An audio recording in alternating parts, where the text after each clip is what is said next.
Соны мен балама бердік. Больницада жатқан кезде суға езіп, кәдімгі шприспен ішкізе бердік. Шприспен, көрдіңіздер, өйткені ол бала ем алмайды, кішкентай, 1 килограммға да жетпеген бала, ойлаңыздар. Сонымен бере бердік.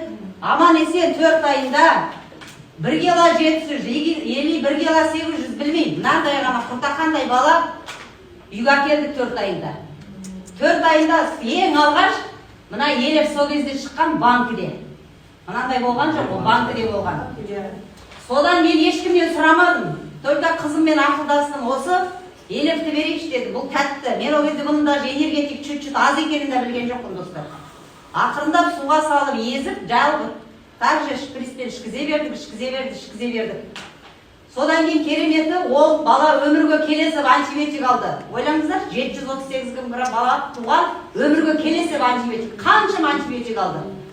Сол антибиотикті мына біздің керемет құдіретті күшті продукция сыртқа аллергия шығарды. Сенесіздер ме? Балам шошыды. Мама мынаны дерматовенерологқа апарайық па деді. Жоқ дедім мен. Ол антибиотикті сырға шығарып жатыр. Ацилла 1 ай. Одан кейін кетеді дедім. Жоқ, 20 күннің ішінде сол антибиотиктің бәрі кетті. Жаңағы аллергияның бәрі кетті сырттағы қотырдың бәрі. Басына қан ұйылып туылған, оны киstaға айналды. Врачтар вообще не рассасывается. Бұл өмір бойы деген. Аллаға мыңда шүкір. Ол да кетті. Иә. Аллаға мыңда шүкір міне. Одан кейін балама мынаны бердім. Иммунокод. Өйткені цитомегаловируспен туылды ол бала. Міне Аллаға балаларыңызға осыны беріңіздер. Керемет өлім, кереметтен. Одан кейін ол постоянно слабый, организм слабый болған емес, садикке барады.